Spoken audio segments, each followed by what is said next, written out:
name is Jim Morgan. I'm the virtual producing artistic director of the ever so virtual York Theatre Company. This is the 21st edition of the York Theatre Show and Tell series, which revisits notable York productions and brings the people who created them back together for a virtual reunion. A little pandemic tried to interrupt the York's 50th anniversary, but we figured out that this series is a great way to continue that celebration of our history. We're delighted to share these shows and the people who created them with you.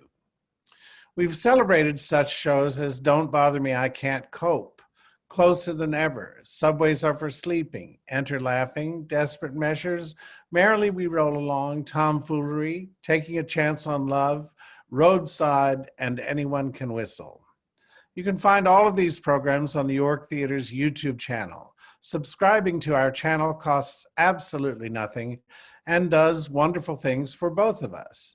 You'll be able to access all of our events simply and easily, and it helps build the York Theatre's following in today's ever so important world of social media.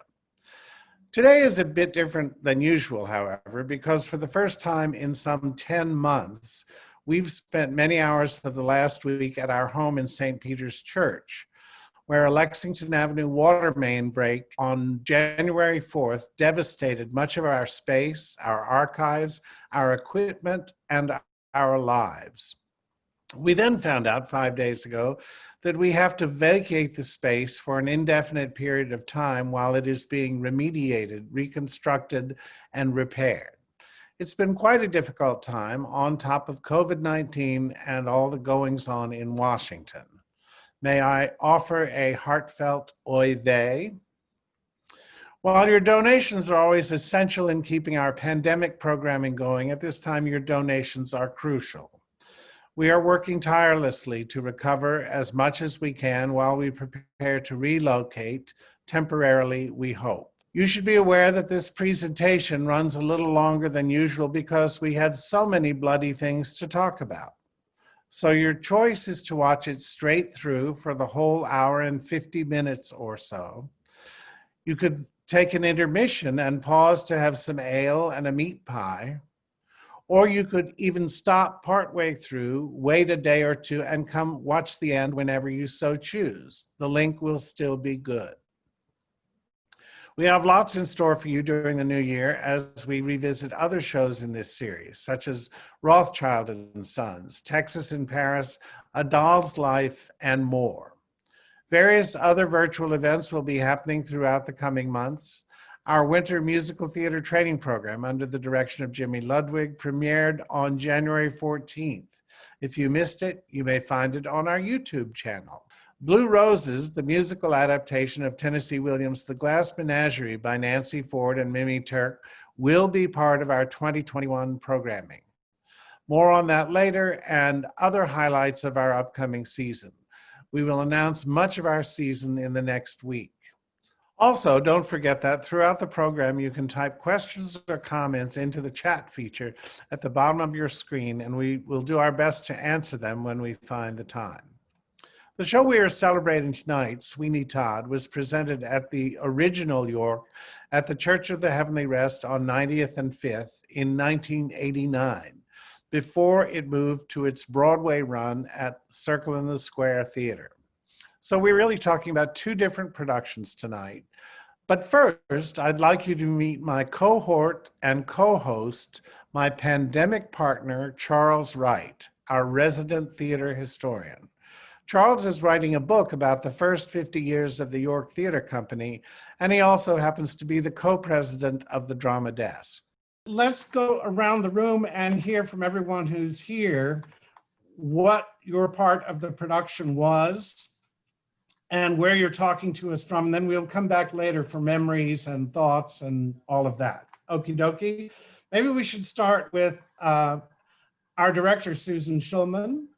Hey, everybody. I'm so thrilled to see you all. And I think we've done magnificently well in 30 years. We all look exactly the same, as far as I can tell. I directed the original revival at the Church of the Heavenly Rest on the basketball court. And we were fortunate enough then to have the show move to Broadway, Circle in the Square, which gave us the ability to keep more or less the original physical configuration. So that was a gift. Our music director and designer, Mr. David Krane. Yes. Hello. Susan asked me to come to do this after we had done Company at the York, as you know.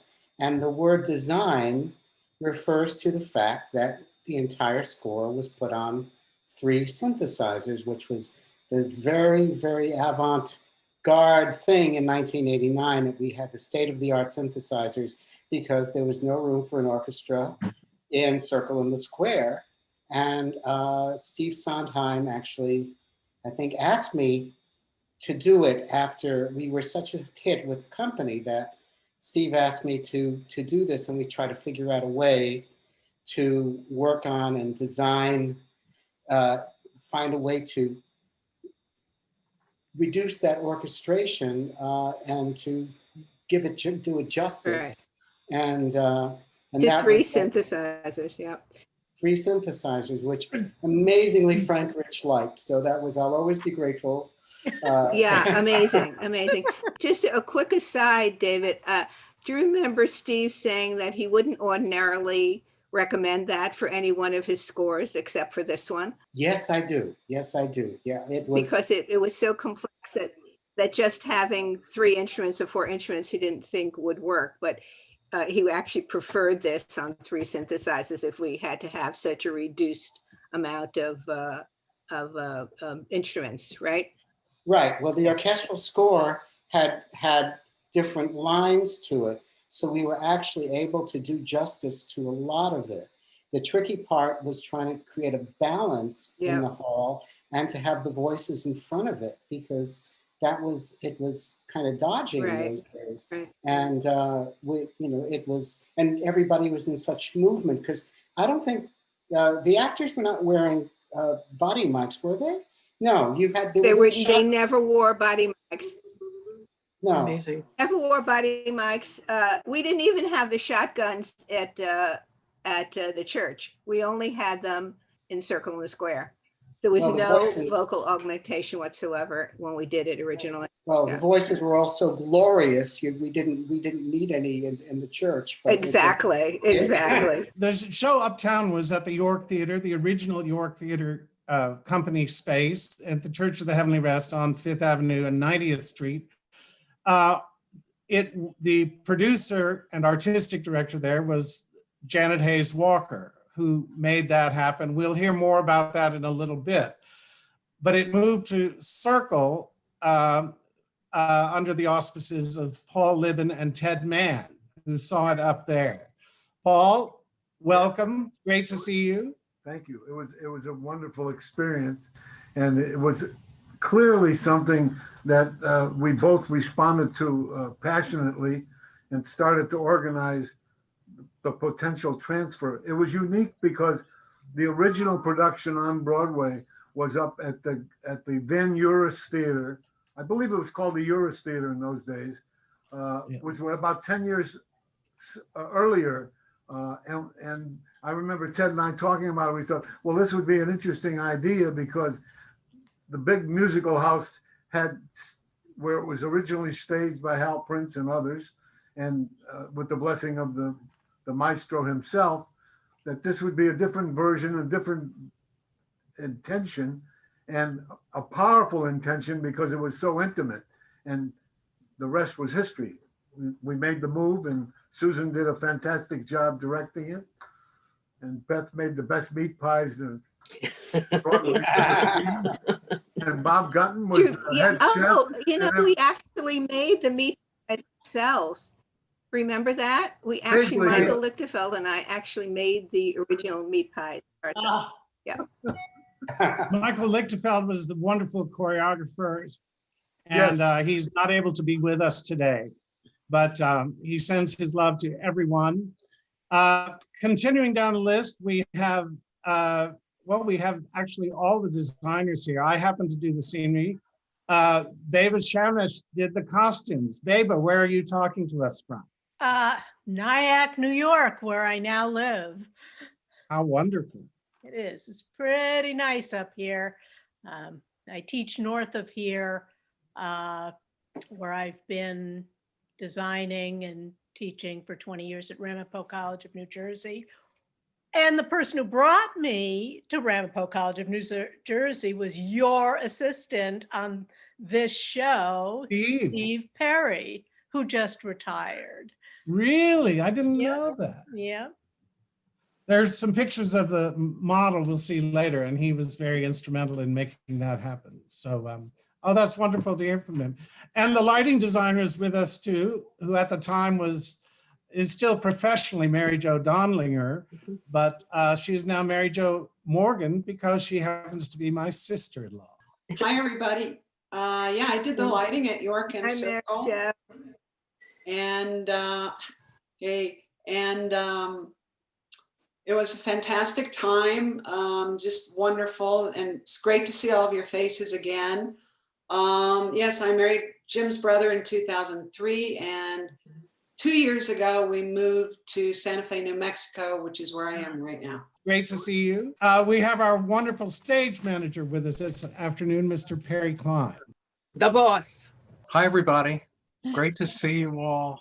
Hi, Perry. This is such a treat. You know, I was brought on at the very last minute uptown at the Heavenly Rest. Because remember, Trey actually was the stage manager in rehearsal at York. And then one morning, I got a phone call from Susan, followed by Trey, saying Trey couldn't go on with the show, that he wasn't well at the time. And would I step in? And I stepped in, I think, at the first tech rehearsal, which was really quite something. Since I had never done Sweeney Todd before, I just kind of learned it right there in front of your eyes. You did. I think I remember I also Perry trying to get the tech to start. We had a lot of sweeping to do, Susan. Yes, I remember the sweeping. I also remember that you decided after the first run through that we were moving to Broadway, even though we hadn't even had a public performance yet. Right.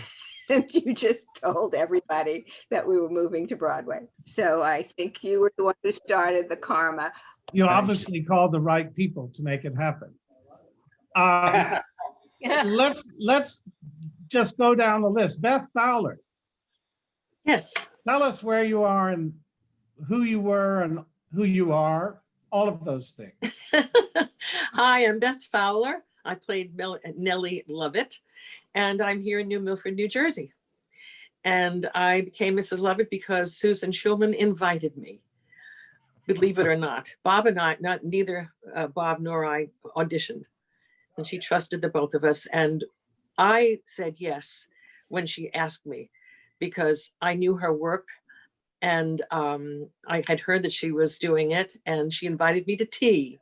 And I went to her apartment and she made the offer, and I said yes right away. And she said, oh, and I said, well, I trusted her. She's a wonderful, wonderful director, and boy, was I right. So but there's more to tell later. Absolutely. Well, mentioning that, Bob is not with us right as we are recording this. He will join us magically later, but we happen to have some recordings that David Krane made available to us from Bob Sherman's Listening Hour radio show. Oh, yes. And there's a wonderful thing from Bob Gunton about auditioning for the show. The inquiries about my doing this role, I asked that I be auditioned, that I prepare what I thought was the toughest piece in it, because I wanted to make sure for myself that I could cut it and do justice. And I've done lots of Steve's songs on a number of albums and in other venues, but I have such reverence and such love for this show that I wanted to make sure that I was vocally, as well as in terms of acting, up to it. So we did a little audition, and I was delighted to see that, as it turns out, the as singers call it, tessitura of the role. Her? Yes, tessitura. I dated her for a while. Lay right in what I call my sweet spot, where it's effortless and golden and it just feels good. So it is a demanding role because of the emotion behind so much of the singing, and because there are exclamations of grief and rage which have to be done pretty well technically, or you can tear something up. But I find it more exhilarating than exhausting, because it's something that has a through line, a beginning, middle, and an end, and a release. And so at the end of it, I feel revivified after I put all the Band-Aids on all the boo-boos. So it's great hearing that recording, because we happen to have a surprise guest who has joined us through the magic of whatever magic this is. Please, ladies and gentlemen, welcome Sweeney himself, Mr. Bob Gunton. Hello, hello. And I want to say, first of all, to the cast, if you're watching this, I hope you are, that I am so sorry I could not join you, as we say, on the day. But among other things, there was a unexpected death in our family and some other stuff. But I hope you will bear with me as I join you, and just consider it a little lag time in the Zoom call. Absolutely. We are so delighted you could join us. Thank you. Great by whatever means possible. Bob, do you want to amplify the audition story in any way? Yeah, I would. I think there was a piece left out, and I'm not sure I ever shared it with anybody but Annie. Prior to this offer from Susan, the year before, almost exactly a year before, we went to doing this show at York. I had done The Music Man at New York City Opera. Beverly Sills asked me, I guess it might have been suggested by Hal, because they're good friends, they were good friends. But she asked me if I'd play Harold Hill. And it was very quick notice, because actually another actor had been cast in it, but he ended up getting a television series out west. So I was a very quick substitute. But anyway, we did the show in the big New York City Opera House. And you know, it was received decently by most critics, and we actually got some good ones. But I got a review that was the worst review I've ever gotten in my life, and it was from one of the Times guys. And I don't remember, believe it or not, the exact words. The implication was that I really wasn't up to the charm, and that I really, like, my character was manipulating the good people of Iowa rather than charming them in, you know, this lovable con man. And it really knocked me off my pins, because I had felt the whole time that, you know, I was really cooking up there. And as I said, there were some good reviews too, but his caught me, because I realized that I had not done that show because I had anything to bring to it, but because it had been offered to me, because it was Beverly Sills, and you know, those sort of reasons. And so I spent the year after it doing some plays, really trying to get at what exactly where my deficiencies were, and even my motives for doing a show. So when Susan comes along and offers me a show, the first revival of a show of such import, and I knew Lynn, I know Lynn, and I know George Hearn. I've worked with George on a Sondheim record, and also Tim, who had done it at City Opera. And I had this wave of fear that once again I would fall short from everybody's memory of the first time they saw it. And, you know, most of us saw the original several times. And so it was a place of fear. And Annie McGreevey, to whom I was married at the time, I shared with her my doubts, and she basically said, "You'd be a jerk not to take this role." And so I said, well, it was offered to me, but I asked Susan if I could audition with the toughest piece in the show for Sweeney, which is Epiphany, where he basically goes bonkers. And I worked on it for something like 4 or 5 days. And I worked very hard on it because it's very, very tough piece of music, but also the emotional underpinnings of it were something I had to find. But in this case, I felt connected to the character. I was a man with a wife and a daughter. And every time some issue would come up about Sweeney's, my daughter or my wife, those emotional buttons had already been placed in me. So Susan thought the audition went well, and I actually did too. And it was only then that I humbly leaped into the breach to do this. And then when we got together and really discussed what this was going to be about, I could see it was going to be a whole different animal, that the focus would be on the human story, not the big Victorian backdrop of the action or London or anything, but it would be about a man who loses his wife and daughter and seeks revenge. Really focused on that because of the size of it. And so that was another reason why I was delighted to take a crack at this, because it was a different view of this musical. We're lucky to have those recordings. We'll return to some in a little bit. Eddie Korbich. Hello. Where are you? Who are you? I'm you? here in Eddie. New Jersey with all the rest of some of the Broadway people. They're not at my house, but we're here. I played Tobias, and that's about it. No, there's more. I have to, over the years, I've thought about my dream. I came to New York and saw 2 shows. I saw West Side Story and Sweeney Todd. And the second I saw it, I knew that I wanted to do it. So it was a dream of mine. And I cannot even express to you the emotion that being cast in this role did for me, both spiritually, emotionally, and for my career. And I had worked with Susan in Little Night Music, playing Henrik. And when I got the call to audition, I was so excited and overjoyed.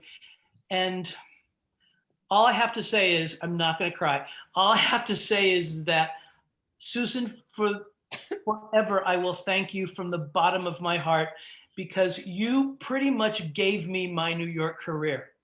Single-handedly gave me my New York career. Every single door in the city opened for me after that part, and everything flowed from that. So I thank you. I thank David Krane. I thank Paul Libin and Jim Morgan, and that is it. So thank you. We'll come back to you. We'll come back to you That's for more. very sweet, Eddie. You know, I don't do favors, right? Yeah, So it wasn't a favor.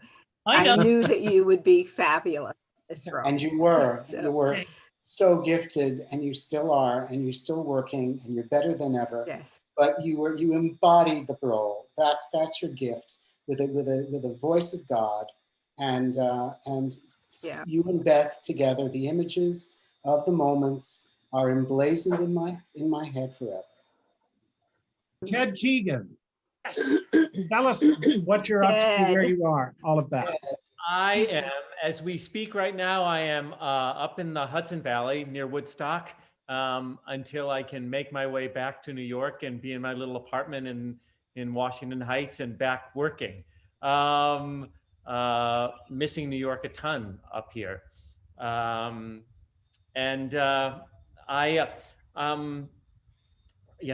guess we'll jump on all of our wonderful memories and things of the show. in a little bit, but I had just moved to New York. I had just finished college. I was getting my equity card at an evening dinner theater in up in Elmsford. in Elmsford. Yeah. And I met Susan and Michael. They came up to see the show because they were doing the next production there, and a position opened up in Sweeney, and Susan called me and offered me this amazing experience to be able to do my first show in New York City. And again, it started everything for me, just to be able to be a part of this, and it was an amazing experience, and I carry it with me every day. Wonderful. SuEllen Estey. Yes, dear. Hi, good afternoon. So happy Hello. to see all of you. I'm here on the Upper West Side in my New York City apartment, and I've been here since you know when. I've watered my plants outside and have beautiful flowers, but I basically have, been here as all of us who are in New York City have been. We're being careful and masking every time we go out, and that's how it is these days. But I'm thrilled. It brings this, all this brings up so many memories. And when you speak about the audition, I absolutely thank Susan Schulman for having given me the audition in the first place, because I wanted to do a very different kind of role than I'd ever done before. And she was gracious enough to see me for this. We'd worked together in Follies before. Yeah, we did Follies before, yep. Yes, anyway. So I thank you so much. I'm just thrilled. It was such an extraordinary experience, and all of the elements, all the design elements, all of those in that gymnasium. It's just so phenomenal in this little gymnasium with 50 seats on either side. It was an amazing creative production. So I'm very grateful to have been a part of it. Glad you're here. Thank Annie you. McGreevey. Yes, I was a standby Right. for SuEllen and for Beth. And I loved the show. I thought that the production that Susan did was spectacular. It's one of my favorite shows. I'd seen it 7 times with Angela Lansbury. So I didn't think much could come up to that, but this certainly did. It was just wonderful, and a wonderful experience. I was on for a couple of weeks. SuEllen had an injury to her back, I think. Yes, major. I think you were on for a month. Yeah, and I was on. So that was very exciting. And I remember that I had a beeper. That's how long ago this was. I had a beeper and I was at lunch. And the thing went off and I said, impossible, it's like, and they said, you're on. So fortunately, all of the we people who stood by or understudied not only participated in a scheduled understudy rehearsal, we got together and had a second rehearsal every week. Wow. And I don't see how you could do Sweeney Todd without it. It's not something that you can wing. Not something you would jump into, But it was a thrilling experience. I loved doing the show and I loved being with the cast. And I have very fond memories of it. Wonderful. Mr. Walton. Hello, everybody. It's been a thrill. This has been fantastic. Yes. Boy, 31 years ago, we're talking. I don't remember my audition. I believe it was one of those things where I thought, well, I'll never get it. Though I'd worked with Susan before, I believe, maybe in Pittsburgh. I can't remember exactly. It's all kind of a blur. Yeah. But I was so thrilled to get it. I loved both productions. But like SuEllen said, to do it in that space at the Church of the Heavenly Rest was just so cool. And the musical has always been one of my all-time favorites. The first musical I saw when I moved to New York City in 1979. I saw it in previews. So to be in it was just unbelievable. But yeah, it's just, I'm grateful to you all for letting it happen for me. It's still, I look back and think, how did I get that part? But anyway, it was just a thrill. Where are you talking to us from? Oh, I'm sorry. I'm still here. It's okay. Like SuEllen, Midtown West 45th Street, where I was then. I've gone out a couple of times. I ran out of ramen noodles, so 17 years ago I went out again. But I've been basically here, and yeah. We're delighted you are here. Oh, no more than I, but thank you. Charles Wright, let me turn it over to you. Yes, well, I'd like to address Susan and bring you, Jim, and Mary Jo into the discussion. Susan, you had worked at the York previously, at least once. You did company, yes? Mm-hmm. So you knew. Yes. And that, like this show, was in what Janet Hayes Walker called the Heavenly Rest theater space, but which you've described as a basketball court. It actually had a proscenium stage, but it was a small one. Will you tell us about how you addressed doing these two Sondheim musicals in that space? Well, the first one, we did use the stage in company, correct, Jim? We used the stage in company. We built up. And it was, it was small, but I've worked in small spaces before. But the whole idea of doing Sweeney, this was the first revival after the incredible Hal Prince production, which, as Paul said, was upstairs at Circle in the Square in a big production with a big cast. I think you check this out, Charles, just the ensemble was 18, and that didn't count the named characters. So it was a cast somewhere around 30, I think, complete. And when Janet asked me to do it, my first impulse was, how am I supposed to do this show in that space with a limited budget? What was the budget? $500 for the set? I know it's very little. And I said, I have to think about it, though I was flattered. And I went back to the piece, as you often do, and just listened to it and read it. And I thought, well, if I tell this as an intimate love story, though very obsessive love story, and concentrate on the detail of those relationships, that would allow me to shrink it in size. And somewhere along the way, I had heard that Steve had originally conceived it as a chamber show. So with Michael, I went through the script and the score, and with David, and we tried to come up with how small we could possibly make it and still retain every word and every note of music. In other words, not cut the show at all, but retain it in its totality. And we came up with 14. And I believe, David, you and I came to the decision that we could have an ensemble of 5, a quintet. And we checked that out with Steve, and Steve thought about it and said, yeah, all right, 3 men, 2 women. And he felt that that would work. So once I had the ability to think of it as intimate, I then thought of how to make that space as intimate as possible. And, I'm a child of regional theater when every regional theater was either in the round or thrust, right? All the regional theaters around the country were either in the round and thrust. And I'm a child of that time. So I was very used to working in a variation of a configuration, of a theatrical configuration. So I looked at that space, which is a basketball court with a little stage on one end. And I thought, well, let's use the whole space and try to bring the audience into Fleet Street.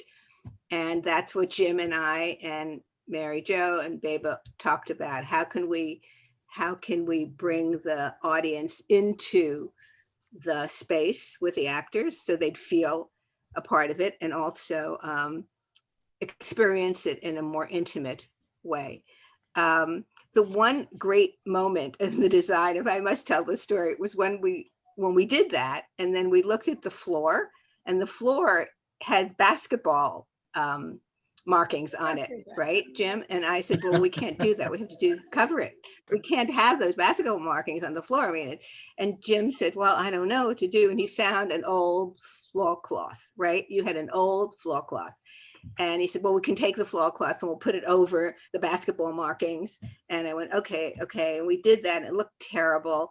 And Jim said, you know what, let's paint some, we'll paint some of those, cobblestones, and all the streets in London. And okay, but we had very little time. So literally a number of the cast and the crew and I got down on our hands and knees. We each had a section and everybody painted their own cobblestones till we finished the floor cloth. And what was hilarious about that was that every critic mentioned how wonderful the cobblestones were, which was truly hilarious in retrospect.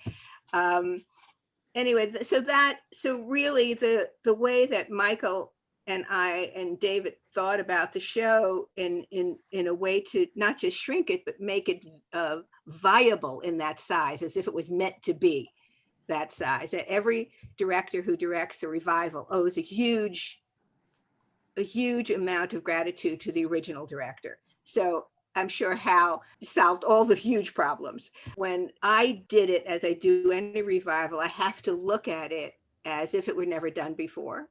What if it were never done before?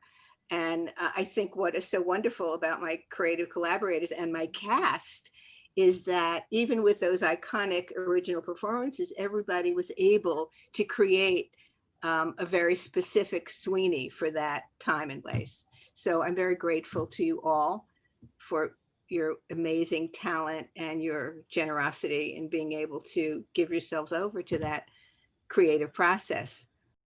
We're delighted to have with us Molly Grose, who is one of the founders of the York, has worn many, many hats over our 50 plus year history, from stage manager to board member, secretary of the board, which she still is. But at the particular time we did Sweeney Todd in 1989, she was the managing director. She made everything happen with Janet and for Janet, and we wouldn't be here without her. So I'm delighted that she's able to join us for a little bit of reminiscing. Molly? Thank you. It was an incredible space because you all managed, the set designers and the lighting designers, all that, to do something that during the day was a gym, as Susan said, right? That it was a basketball court. And then on Tuesday, on Mondays and Thursdays, we were not in there because the AAs were in there. So we were putting the set up and down on Tuesday, up and down on Wednesday, up on Friday, down on Sunday. And it wasn't a professional crew. It was high school students. We also had a shelter at the church. So I would go in the shelter and get men off the streets, pay them $5 to put this set up and down. Eventually they got used to it and they told their buddies about it. So we sort of had a street crowd that was our backstage crew. But I think one of the reasons why at the beginning, everybody told Janet there was no way we could do it at the York, whereas it was because of the limitations of the space and the fact that it had to go up and down. But you all did an incredible design. You made it small. And because Janet told you had to. Jim, at that time, 1989, you had been the resident York designer for quite a while. And Mary Jo, you had done lighting designs for many York shows. What was unusual about designing a York show? Working at York was always a challenge because it was limited equipment-wise, personnel-wise, space-wise, budget-wise, everything-wise you can think of. And as is often the case in the arts, the limitations make you transcend. And so in the case of Sweeney Todd, fortunately, I had done a lot of shows there, including Company with Susan and Jim. And so you get to know the place really, really well. And you get to know the people there really, really well, and who are, a lot of whom were volunteers. So when it came to Sweeney Todd, the rearrangement of the room, running the show lengthwise in the room with the audience on either side, was that, in my experience, was like brand new in terms of using the room that way. Oddly enough, the lighting setup with the pipes and hanging positions supported that. That worked out well. And I remember the follow spots were in the middle, lengthwise on either side behind the audience, sort of up on what we called the blue tubes. And the crew would have to crawl out on the blue tubes to get to the follow spots. But well, between Susan and Jim, you know, it was all fantastic. And the thing that stands out in my mind especially is, having worked on the show and everything, but the audience entering and the lighting and set preset as the audience entered with the haze in the air, still in my mind gives me chills, because you walked into that room, and I was part of creating that look, but you walked into that room with the lighting beams and the haze and the change of audience setup and everything. You just walked in feeling like, oh my gosh, something really special is going to happen here. And that's how I felt. And I knew what was going to happen there. So I was like, it was that just like set it all up for me. Speaking of the haze in the room, we have a recording of Janet Hayes Walker on this listening room broadcast, talking about Sondheim's support and the intimacy of the production that we all created. He came to see the show Thursday night to our dress rehearsal, and he was most enthusiastic and encouraging to all of us. He came down and talked to the actors and talked at great length to David. I think he really was very, very pleased, because this, from what I understand, was what he originally wanted in terms of a small environmental setting. It's interesting because it was expanded tremendously. To City Opera, yes. And then it was, now you have pulled it back again. And this is, you say, close to the original concept. Yes, exactly. Well, this is what we do with most of our musicals, because we have to. We did it with Pacific Overtures and with Anyone Can Whistle.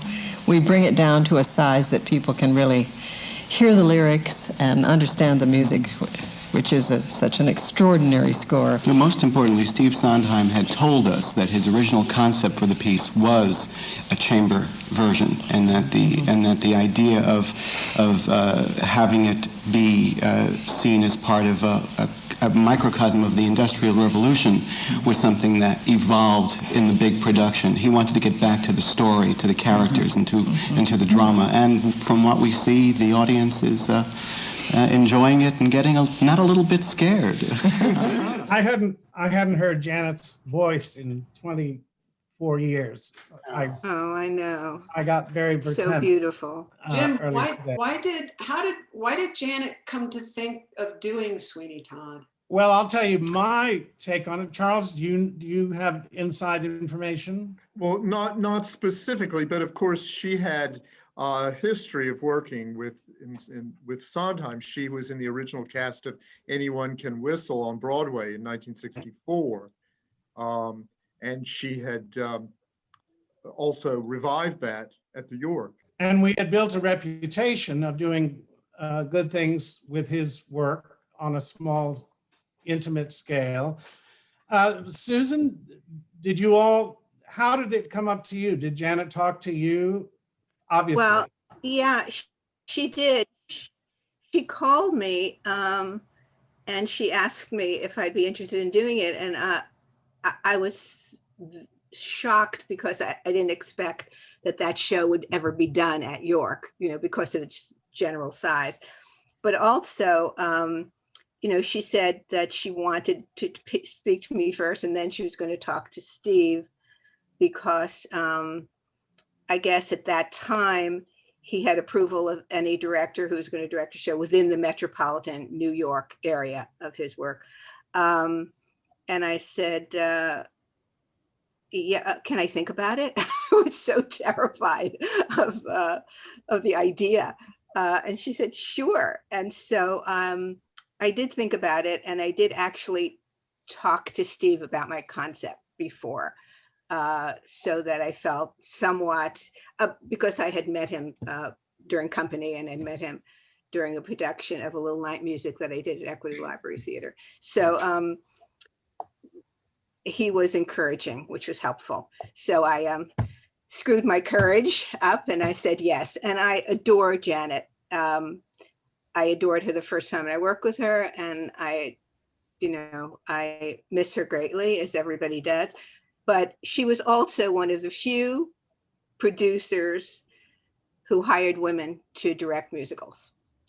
And the truth of the matter is that I don't think anybody else would have hired me at that time to direct Sweeney Todd. And I owe her a great debt of gratitude, because it also was a great impetus for the rest of my career that I did that show.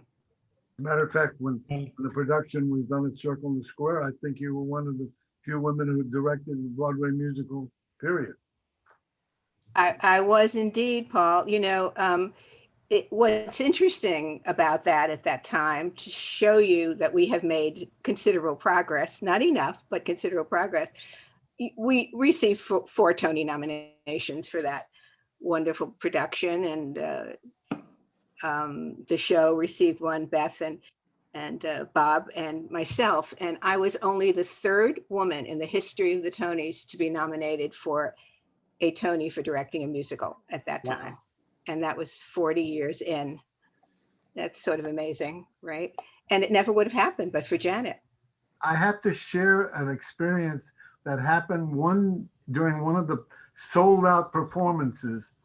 My offices were at the bottom of the theater complex, and there was occasionally the fire alarm system would be checked on a monthly basis. And I saw a gentleman walk by, and I recognized him as the fellow who would check the fire alarm system. And then suddenly in the background, I heard this bell ringing. And the next thing was one of the stage managers, one of your assistant stage managers, was standing in front of me, soaking wet. And I realized immediately what had happened. And I ran up to the theater, and I knew where the valve was, and I turned down the sprinkler system. But in that time, I don't know, maybe 5 minutes, whatever transpired, the whole theater was soaking wet. All the seats were wet. And it was a sold out performance. And I gathered all the students from the school who were the ones getting wet with the water soaking through the overhead. And I said, we're going to have a sold out performance tonight at Sweeney Todd, and I'm not going to cancel it. So I have to figure out a way how we can cover these seats, because they're all soaking wet. And one of the kids said, well, why don't we get those big garbage bags? And I immediately dispatched everybody to 9th Avenue and come back with as many garbage bags as they could get. And I said, put them over the seats. Just everybody start putting them over the seats. And the audience comes in, and I see people are uncomfortable getting into this plastic covered seats. And I make a curtain speech and say, ladies and gentlemen, I want you to know that you are in the safest theater in New York, because we tested our sprinkler system and it works. But here's the deal. I want you all to enjoy this show, and we're going to keep the box office open. And if anybody is unhappy about the discomfort that may have been caused, you can get your refund right on the spot. So just sit back and relax and enjoy the show. And the tribute to all of you was that not one person, not one theater goer asked for their money back out of a total sold out house. It was a great experience. And it was one of the proudest accomplishments that Ted and I had ever achieved at Circle. And it's a tribute to all of you that you're all part of the history of the Circle because of what the artistic accomplishments that you achieved in this masterful production. Thank you all so much. I remember the day that Paul and Ted came to see the show. And I think Stephen Sondheim's lawyer, John Braylio, was there at the time, and they were discussing if the show could move. And John Braylio had a calculator at that time, and they were calculating how many seats they would need in Circle in the Square to make the show viable on Broadway. And he turned to me at one point and said, "Can you do it if we add seats to the front, so that would take away some of the playing space?" And I said, "Sure, absolutely. Just tell me what we need to do." Fine, good. And David Krane solved one of the big problems about paying musicians. Right. That was an integral part of it.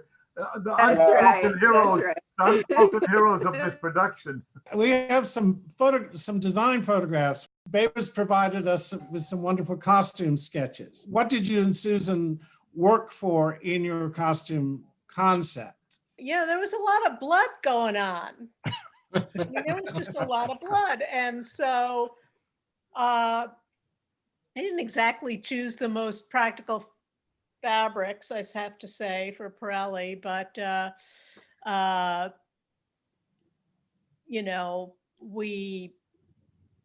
it was, I mean, basically, at the York in the original production, my budget was, I don't remember, but it was under $1,000. I mean, which is a step up. I think I had 500 for a lot of shows. I think I had just under that.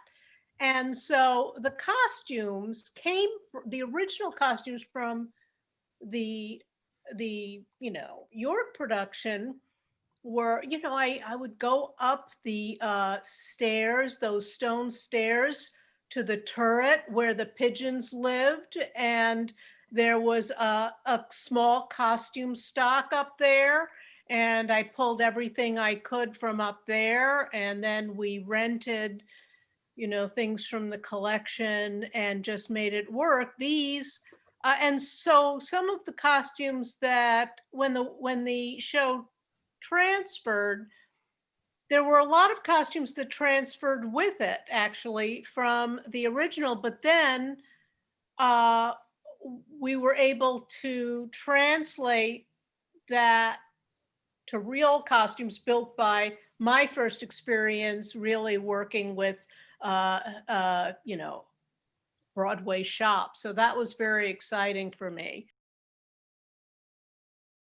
These sketches, I believe, were from the Circle, because I think I don't even remember how it all happened. I think these were just from the Circle show, because these are Circle, because these were built, and basically the others were begged, borrowed, rented, like that. So right. But these were built for the Circle production. For the Circle production, yeah. Which is very exciting for me, we have some pictures of the set as well, models, and as Susan said, it was the whole idea was having the audience in London of the period. So it was surrounded by light boxes of windows that gave ghostly light through the proceedings, a lot of laundry hanging through in front of the windows. So it gave the feeling of being there without spelling it out literally. And then at the proscenium end, there was the pie shop and the oven and the parlor. Susan and Michael were very specific about what they needed. There were rolling platforms that helped take us various places. Those troughs on either side of the playing area, I guess they were for additional seating that we added in when Paul and John were working with their calculators to see how many seats could make it work in that space. So yeah, that's the proscenium end. Big brick arches that sort of set the tone for it. And then it was amazingly similar to the York production, but just, I mean, everything was there that was in the York production, but just bigger, better built. Atlas Scenic, I believe, built most of it. Leo Meyer. There's the proscenium end of the set. And there's a drawing, here's the watercolor sketch of the proscenium end and a little detail of that. And of course the lighting, Mary Jo's lighting made it all come to life and made it magical. May I interject something here, Jim? Please. The first time I came out on stage in real life, the first time we went into the theater and this set was completed, and I came through the little curtain and I just, dotted around and looked around and there was the table, and I saw the house and everything, and I just was looking around and I put my hands on the table and I looked out.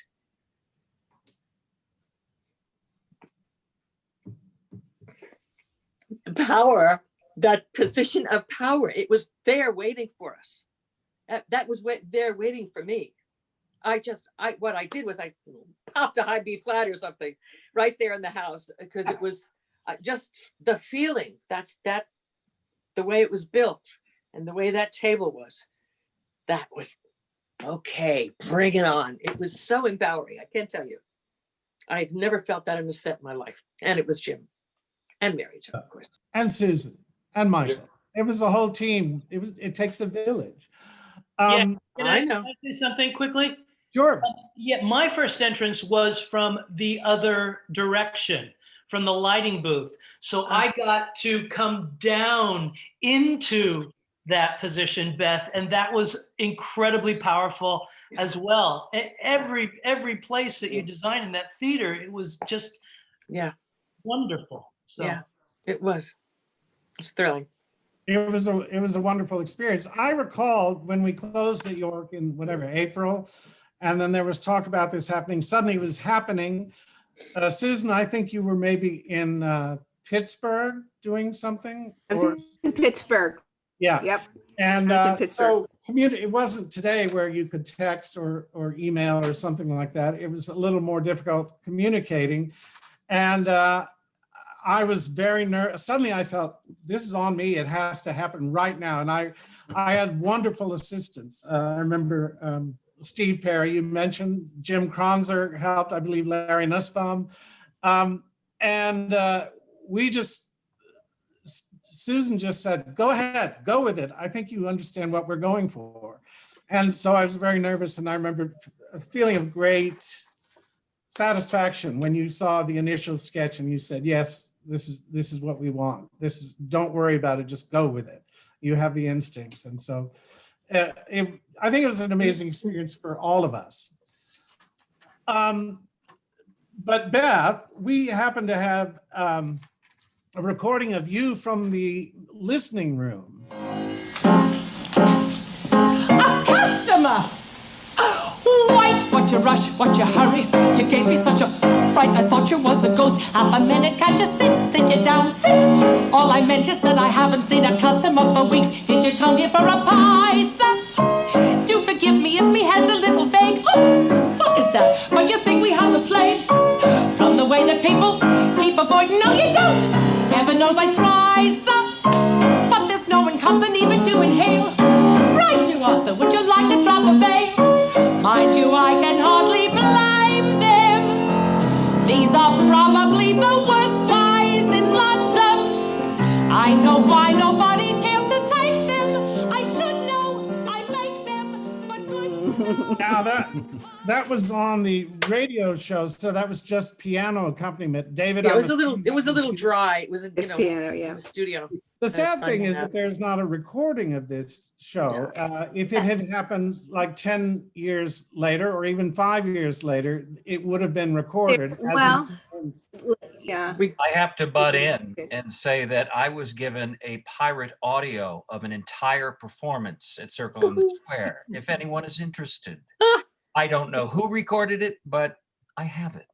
What's the quality, Jim? Oh, it's not very good. but you can really hear it. Sometimes it's really good because, you know, if you're facing away from it was like a little dinky tape recorder probably, but it's interesting to hear it. Well, the Lincoln Center Library did a wonderful job. It is. Yeah. You know, they did right.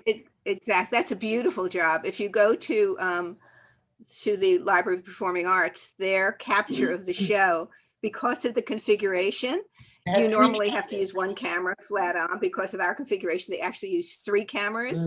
So they had to actually do cuts, and it looks like a professional production, right, Beth? Yeah. You've seen it. It's really beautiful. And as a member of the cast, you can go watch it whenever you want. You don't need a special, any special dispensation. And it's wonderful, yeah. So, you know, we should do that when we get back to real life. We should have a reunion at the library, which will give us a room, and all watch it together. That would be great. Oh, how fun that would be. Cool. I saw it because I had a friend in Europe who hadn't seen it, and he could see it if he went with me. And so I went, and I was very nervous about it. I don't like to watch myself in that kind of situation.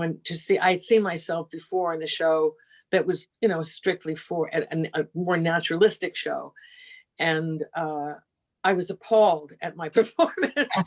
And Jack reprimanded me. He said, Beth, you were on stage, you know, stage performance. So I was very nervous about seeing it, but it was very apropos. The heightened aspect of the performance was appropriate for our show and on the screen. So it was watchable.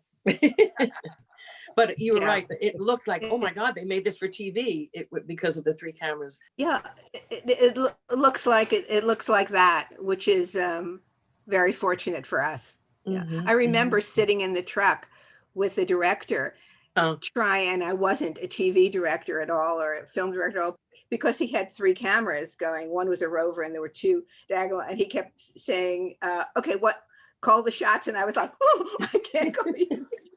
I was trying to anticipate what was going to happen. So it was a very nerve-wracking, but he actually did a great job. So theater is so ephemeral, and to have something like that still exist is a gift for us. Yeah.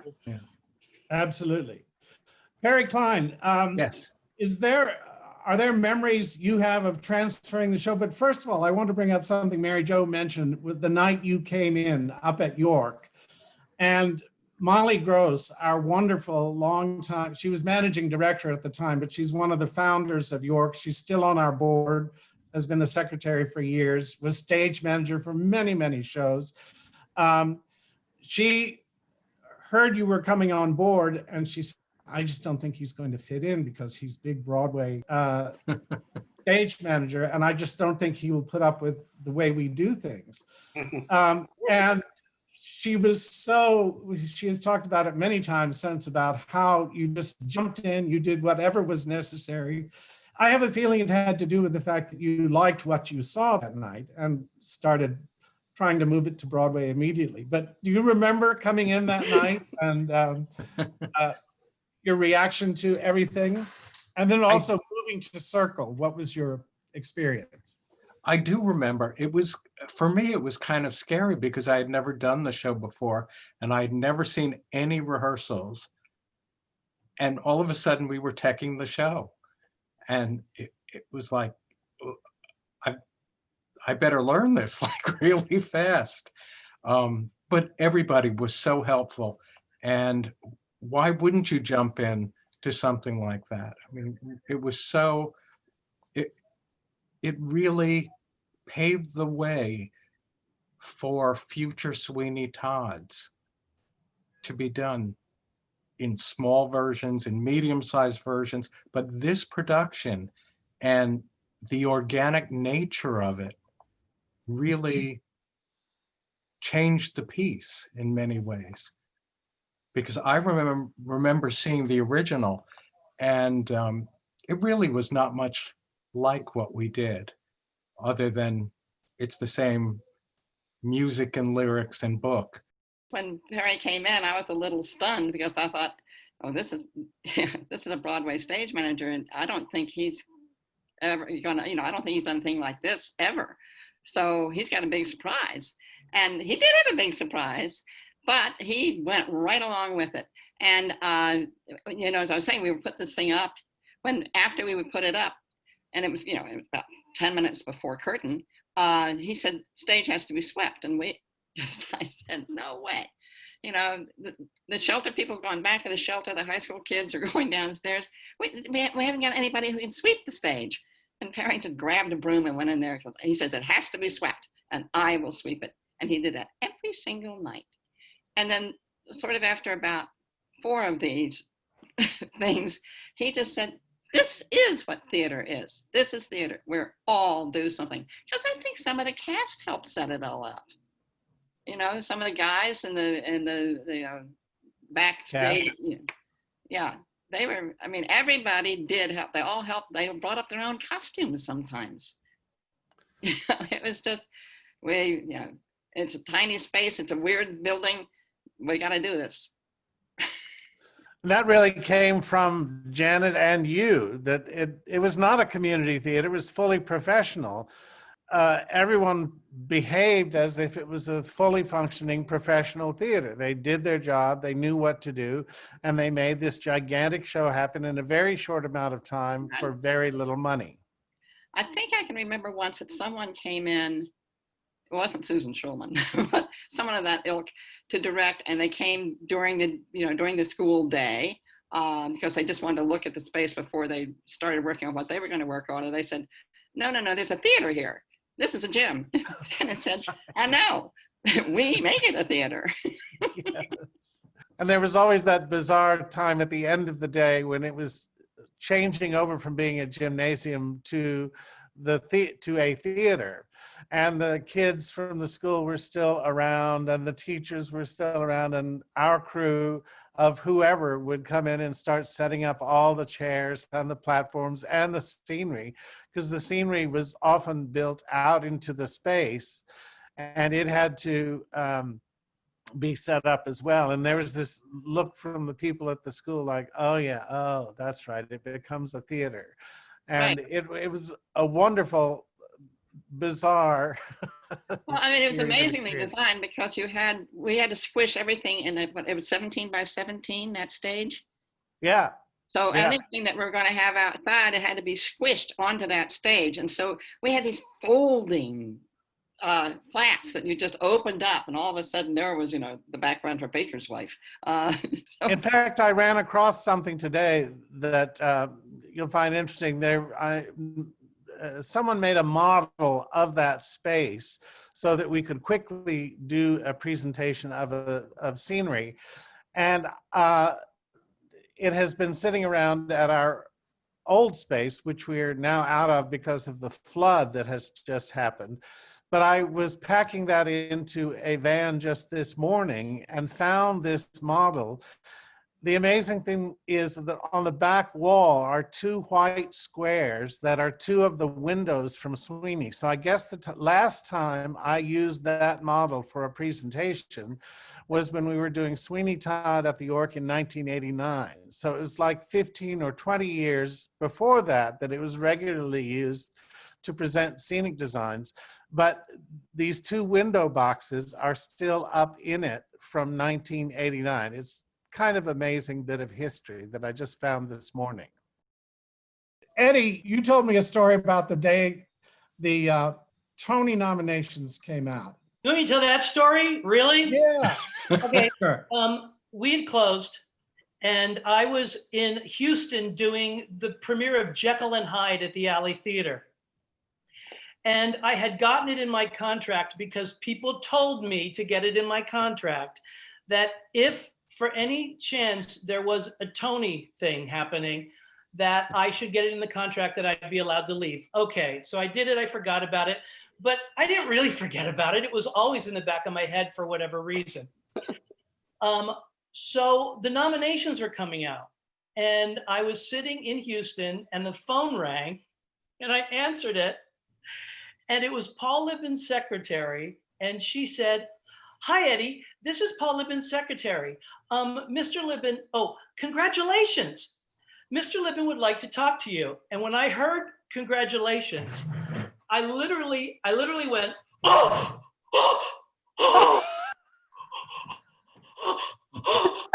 I'll talk to him. I'll talk to him. And Paul came on. I was expecting, all right, here we go. And the first thing he said was, oh my God, I'm so sorry. I am so sorry. I am sorry. And I said, what are you sorry about? What are you sorry about? He said, you didn't get it. You didn't get it. And I said, oh, okay. What just happened? I'm just calling to tell you I'm sorry. You know, we thought maybe there was a chance, but you didn't get it. And I said, I understand. Thank you so much for telling me. Paul, I just want to let you know that your secretary, the first words out of her mouth to me were congratulations. And he said, he's not here now. He went, that's fucking asshole. That's fucking asshole. I can't believe she meant the show. She meant the show and Beth and Susan and Bob. She meant them. They got 4. There were 4, but you didn't get it. And I was like, okay, well, thank you very much. I'll make sure she never does that again. And that was so there you go. You have to remember that I was kind of new to New York, and this was my first experience. And while I have complimented Susan for giving me a career, which I completely agree, which I say, I also learned so much from Jim. You taught me so much on how to pace myself and you were my dressing room mate. You taught me so much on how to just be a working actor in New York, and I thank you. And it was just great.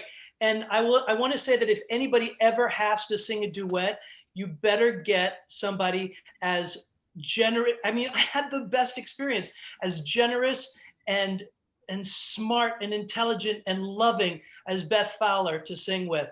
I didn't even have to do anything. All I had to do was look in your eyes, and there was the character. Susan, 2 things of the many brilliant things that you taught me in the shows that we worked with was, 1, I did that horrible thing as an actor does. I hit that high note, but in time, and I closed my eyes and I did that horrible masturbation thing that a lot of people do. And yes, it felt good to do. And you came up to me at one point and you said, all right, now you've done that. I just want to let you know that when you close your eyes, you close yourself off from the audience, and you stop acting with us and start acting with yourself. I kept that with me every single time. If I'm ever asked to talk to students, I constantly tell them that. So thank you for that. The second thing was, which is more funny, I was watching a British show called EastEnders at the time, which was on PBS. And that's how I got my accent for Tobias, from a guy by the name of Ian Woodyard, who played Adam on the show. And I was doing it, and I believe, and if this is a wrong memory, I don't care. I want you to just tell me it was right, because I've told this story for years. You had friends from England who came to see the show, and afterwards they came to you, and I believe they said that they were very impressed with my accent because it was the most authentic accent that they'd heard an American actor do at that point. And you looked at me and took my hands and said, yes, it is incredibly authentic. And I can't understand a word you're saying. You said, this is theater. We're Americans. You have to adjust. You have to adjust. And and all the other accents I've done in New York and ever since, I've kept that with me. So thank you, thank you, thank you. Okay, 2 more. SuEllen, you have remember how we had to be dirty? Yes, I do. Had to be besides many of the ensemble, we had to be really dirty. Yes. Your hands, I couldn't get my hands to look as brilliant as yours. And I finally said to you one time, what is this? What are you using? And you brought me into your dressing room and you showed me the irradiated dirt from your garden. And you said, I'll bring you some. Yes. So you brought me it. I put it all over my hands. It was brilliant. The problem was you started in the beginning of the show. I came out much later. By that time, the brilliance of the dirt had dried to a point of tan. So for those 2 performances, I was like, pig pen with like dust going everywhere. So I went back to, regular stuff, but thank you for that. It took me an hour to prepare to get into the show. I mean, to get into Yeah. my costume, and when and then after, because I really did use real dirt, and it was all in my fingernails, etc. And then after the show, it took me an hour before I could get all the blood and the dirt and everything off of me to leave the theater. I never left the theater for like an hour afterwards. But if I may say, if I may just share one thing about the costumes, because I don't mean to say that I thought of a good thing, but I would like to say I made an observation when we were working there at the Church of the Heavenly Rest. There was a homeless man who used to sleep in the arch on Fifth Avenue of the theater. And I used to watch him all the time and observe that everything that he had to be on him, had to be with him. And I really did get it from like just noticing when I would leave the theater and I would see he was there, and I'd step back and sort of watch and then catch him before when I was walking into rehearsals. And so I made a decision for me about my costume, and Beba went along with me in that I needed to have everything that I needed as a character. I needed to have it tied on me. So everything I had, my baby, which was just a pillow, I call it my pillow, was just a square tiny pillow that was tied with just a sash. I mean, not a sash, but and everything on me was tied on me. Therefore, it took me an hour to get all of those things on me. And then once I was on stage, we'd made this artistic decision, which I think was so appropriate. I never left. I was always somewhere at someone's feet or whatever, and I never left. But my fingernails were dirty. Susan, you and I talked earlier today about the fact that Mr. Sondheim appreciated especially the humor and the laughs in this production. I would like to hear what your memories are of particularly funny moments. I particularly remember Beth singing about the worst pies in London and the priest, but Susan, you mentioned the arcs of blood in the death scenes, but does anybody have any particular memories of what was distinctly humorous about this production? Because the blood got all over everything, we had to find a way to make blood that was washable. And so we did some research, Michael and I, and we came up with, someone had told us that if you cut stage blood with Ajax liquid detergent, it would have the right viscosity, but it would also be able to be washed out of fabrics.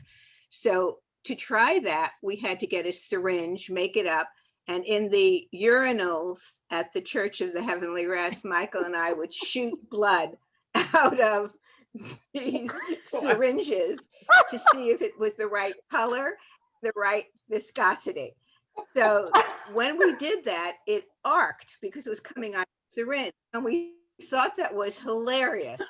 And I thought, can we make that happen on stage? Is there any way we can make that happen on stage? It would be so great because it would be, again, one of those expressionistic moments. And we went through a lot of experimentation, came up with a very simple ear bulb, the bulb that you use to wash out your ears, filled it with blood, and whoever got their throat slit had it in their chest or in their hand, and then they squeezed it and the blood came out in that perfect arc, which was both ghastly and hilarious at the same time. So that's just the blood story. That's so fabulous.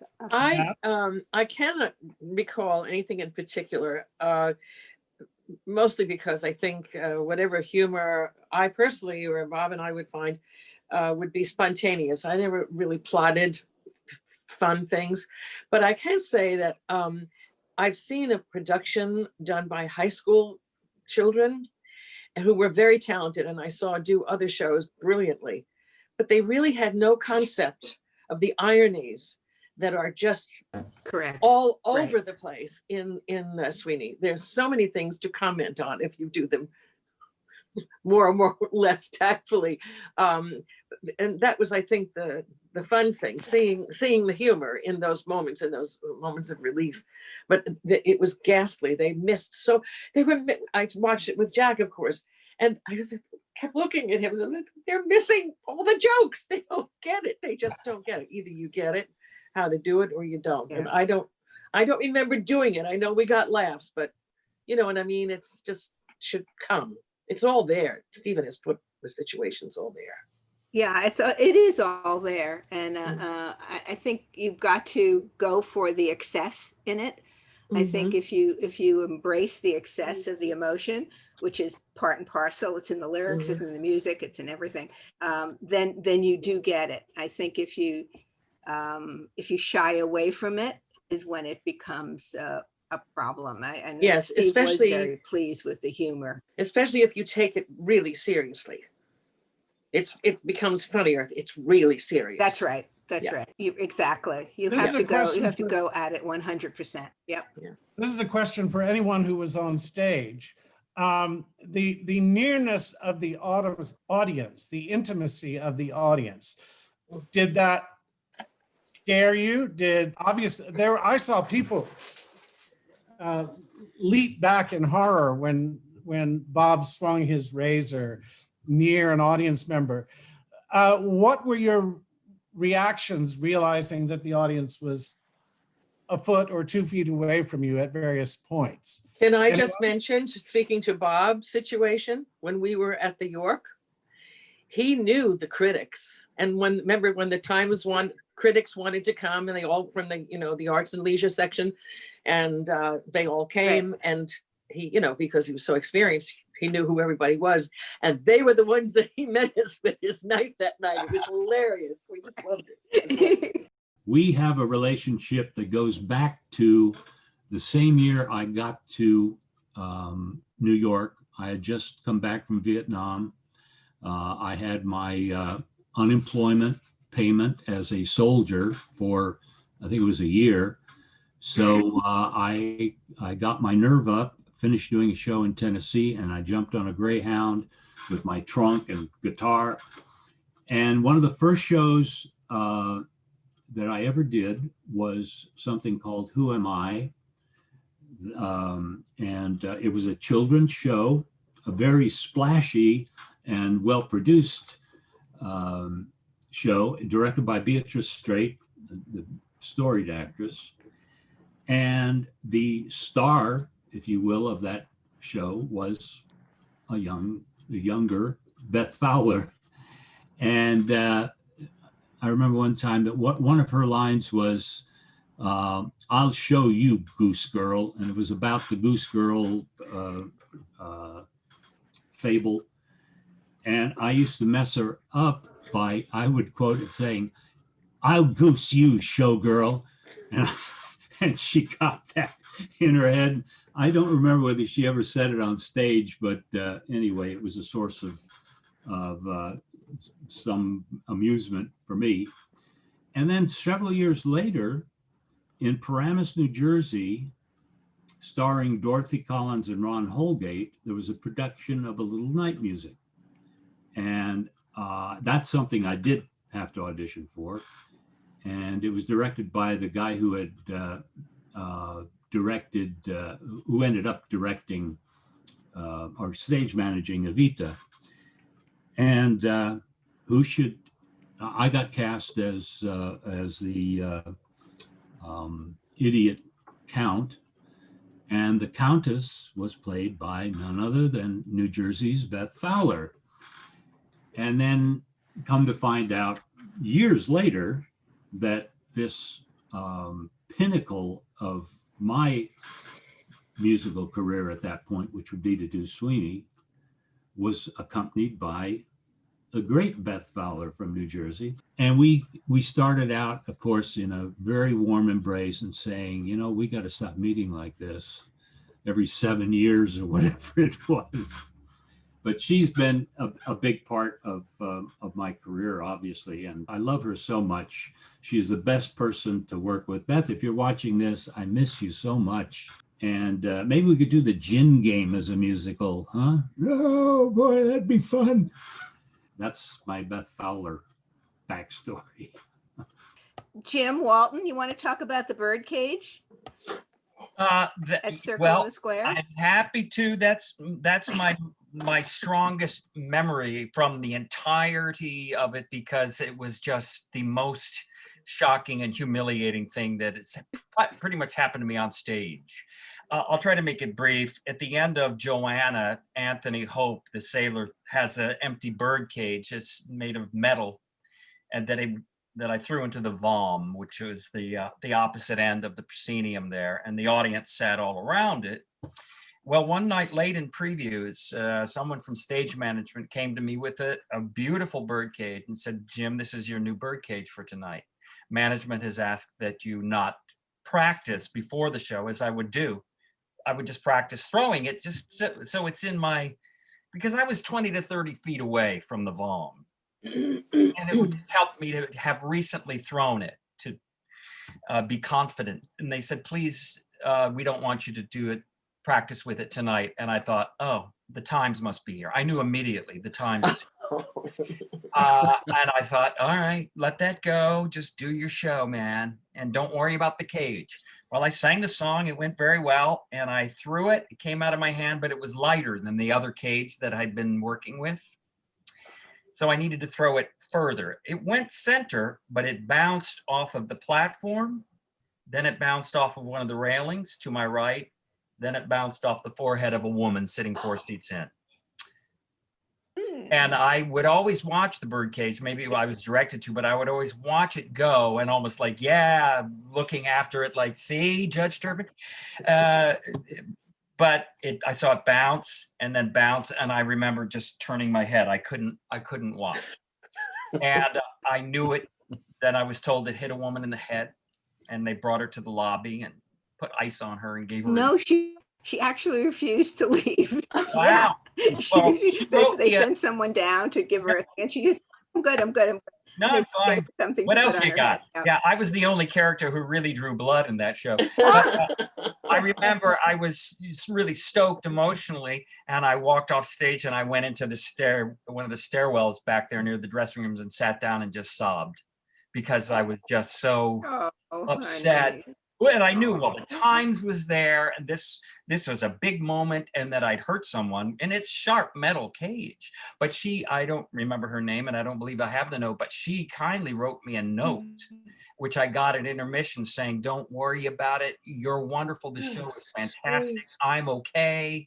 You know, but that was the intimacy moment that it was just a horrible thing. And then they let me practice throwing the cage after that night. Yeah, go back to practicing it. Yeah. Annie and Ted, are there stories you all have from that we wouldn't, like from behind the scenes that come back to you hearing all this stuff?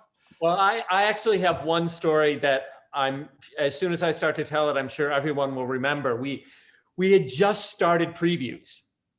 And so there had been no rehearsals for understudies, nothing like that had happened. And it was a Sunday and it was a matinee, and I lived up in Washington Heights, and I was on my regular schedule. And so I was walking to the A train to get onto the A train, and it was closed. It wasn't running. So I was like, okay, the one train's only a couple blocks away. I'll run over to the one. I went to the one train. The one train wasn't running. So I immediately started trying to find a taxi anywhere. So I found a taxi. I have to get to Midtown as soon as possible. He gets onto the West Side Highway. It's not moving. And so at this point, it is 2:30 for a 3 o'clock matinee. And of course, there are no beepers. There are no cell phones. There are no anything. I honestly thought I was going to be sick because I'm on the West Side Highway, not going anywhere. I keep checking my watch. It's 1:15, it's 10 of, it's 5 of. I'm still on the West Side Highway. I get to the theater at 3 o'clock and jump out of the cab. My husband had come with me, so he was paying the cab driver. I ran down the stairs through the house because that's what we had to do to get back to the dressing rooms.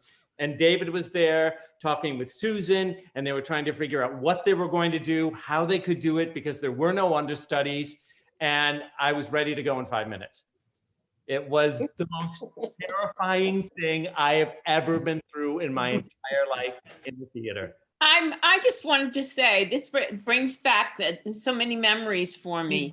And you were all magnificent in the show.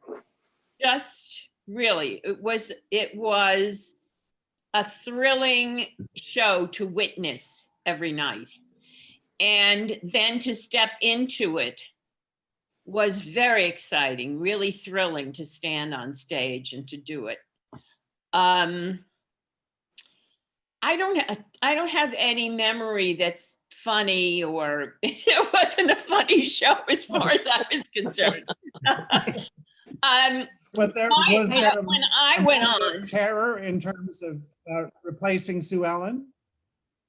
No, I didn't, because I had worked so hard to prepare myself to stand by for these two ladies. I knew it wasn't, something that I could just, oh, sure, I'm going to do that.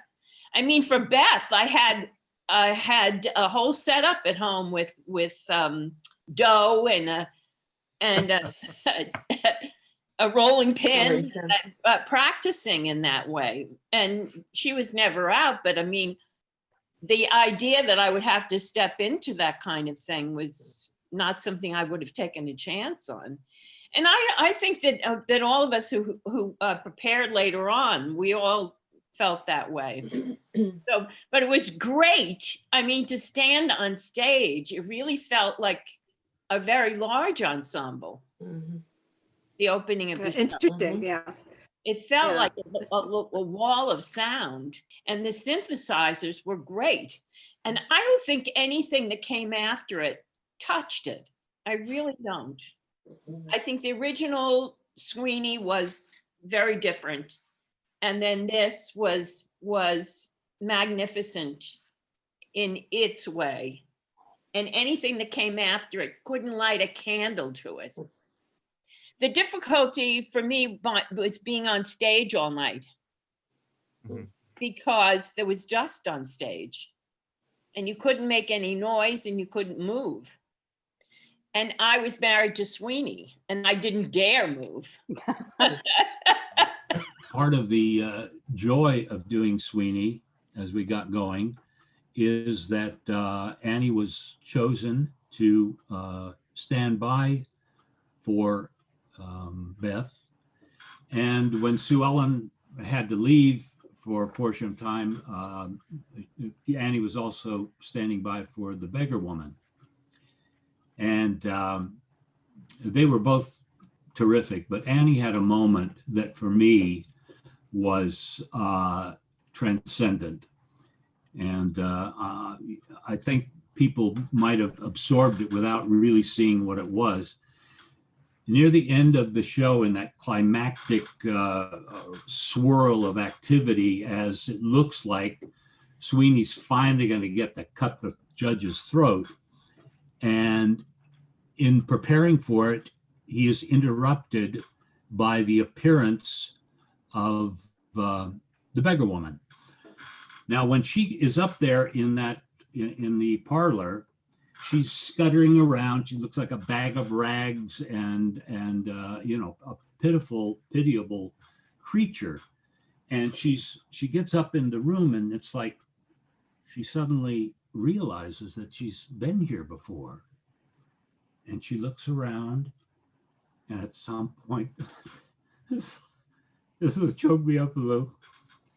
At some point, she opens the windows of the parlor, and you see her become Mrs. Benjamin Barker for that long. And of course, I enter the thing and she's in the way of me killing the judge. So I kill her and throw her down the chute. And the horror and the tragedy of that is that if he had witnessed that moment of her becoming again his beautiful bride, that this whole thing might have turned out very differently. Just to know that she's alive and that she was present with him in that room. So it always choked me up, and I will forever be indebted to her, not only for the years we had together and the daughter we have, but for contributing that kind of a beautiful moment to Sweeney. So Annie, I bow to you. When we entered on that stage and began, there was no question. We were there. We were in that place, in London, in whatever the year was. It was the feeling of that space that the designers had created was so extraordinary. It gave us the world. It did. The whole world. It was there. You were just there. You were just present there, and we were. And I think that made the difference because the audience could sense that because they were there. They were there as well, which was the important thing. Every single one of us felt like we were an integral part of what this Absolutely. Such an ensemble piece. You know, being one of those 5 voices, you know, in that ensemble, you were singing a Sondheim score, and you were doing this entire ensemble piece, and you were carrying this entire line all the way through the show. That's right. Nobody doubled your line. Anything. And so it was a feat. It was so exciting. And the voices. If it hadn't been for David, I wouldn't have been able to learn that score. He plunked out every note of that. We worked together before we went into rehearsal. He was very generous with his time. We went down to the little apartment downtown, and I learned that when I was doing that show, I'd never tried to do it before, but you know how you learn things off the radio, and I thought, oh, this can't be this hard. You know, I'm a musician. And I learned that I couldn't learn from the music, from listening to it. I couldn't learn from Angela doing it, and I didn't play the piano.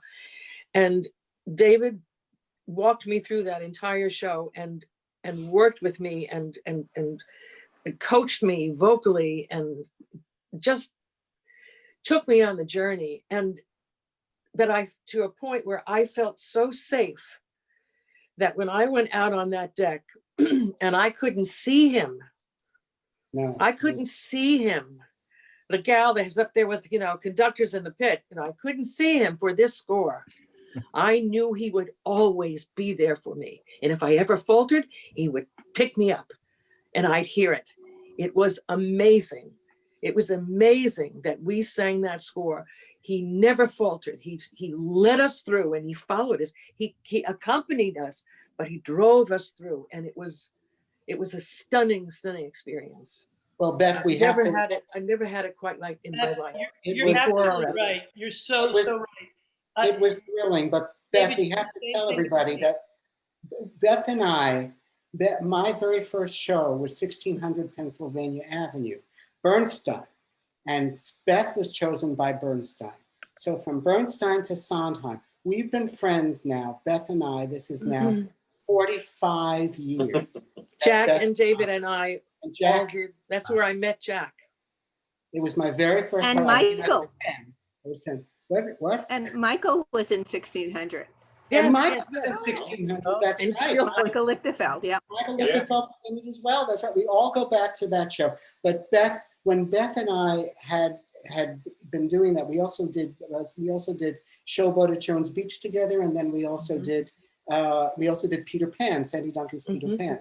So over the years, so when Beth and I got together to work on this, we had this understanding, and the way Beth is a sensational musician. Everybody just needed the time because all of this music makes sense. I mean, I went on to do the movie of Into the Woods and taught the part of the witch to Meryl Streep from scratch, from absolute dead scratch, like I did with Beth. And the point is that all of these difficult lines, and all of you singers will agree with me, they all make total sense. Once you learn them, once you learn to place them, they're chosen just as the lyrics are so meticulously chosen. They make total sense to you as a performer, and it gets to the point that you couldn't do it any other way once you learn it. And that's I think it's a matter, the word to me is trust. And you learn to really trust Steve every beat, and I learned to trust you. That was the relationship between so many of us in the company. It was trust, because everybody was so strong and so defined and so clear, and right on the money and well cast and all of it. And Susan just, you want to do Sweeney Todd? Okay. I mean, I'd only done that one. I'd done 42nd Street with her in Pittsburgh, but I knew if I wanted to get my hands on that role, you know, and I only did that one show with her. I did Dorothy Brock, and I knew that I could trust her to take me through it. And I learned in that one show with those little index cards. The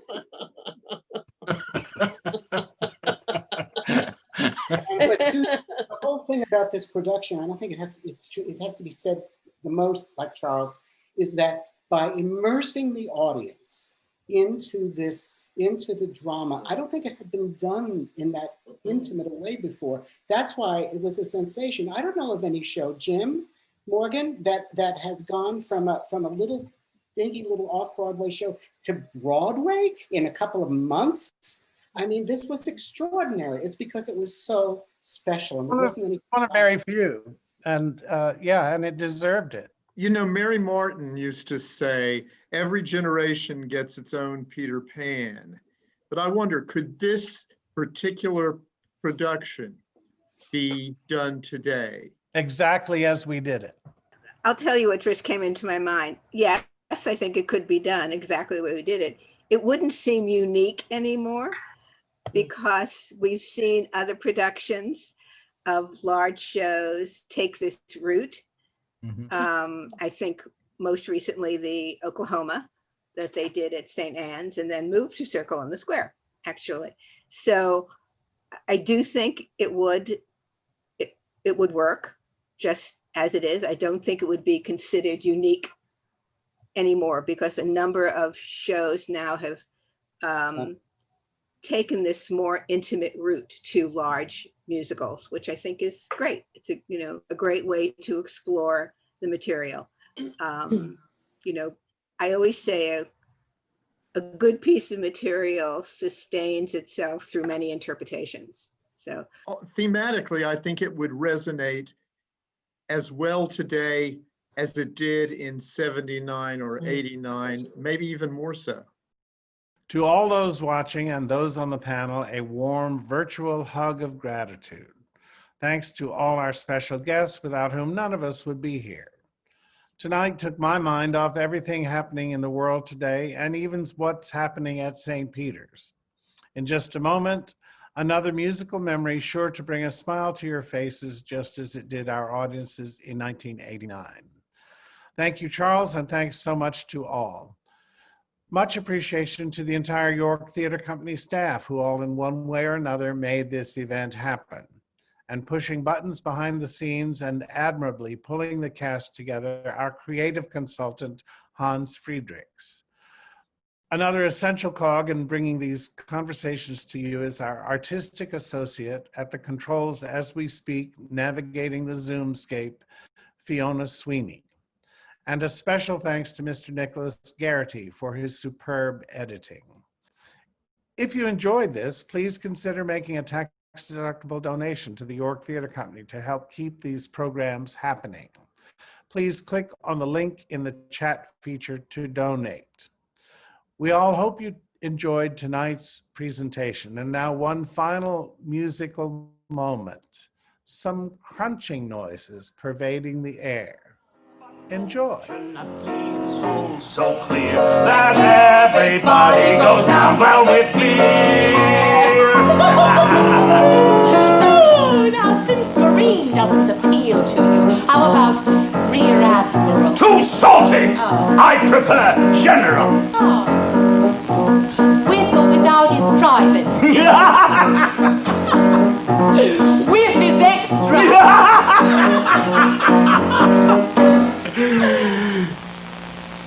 What is that? It's Bob. Find us in the shop. Or we have some shepherd's pie peppered with actual shepherd on top. And we've just begun. Try a politician so oily, it's served with a doily, not one. Put it on a bun, but you never know if it's going to run. Try the fryer, fried, it's drier. No, the clergy is really too coarse and too mealy. An actor, that's compactor. Yes, and always arrives overdone. I'll come again when you have Judge on the menu. Right! True, we don't have Judge yet, but we have something you might fancy even better. What is that? Executioner! Love to each one of you. Love you so much. You too. Thank you. Lovely seeing you all. Better New Year's I know my love. We'll take the customers that we can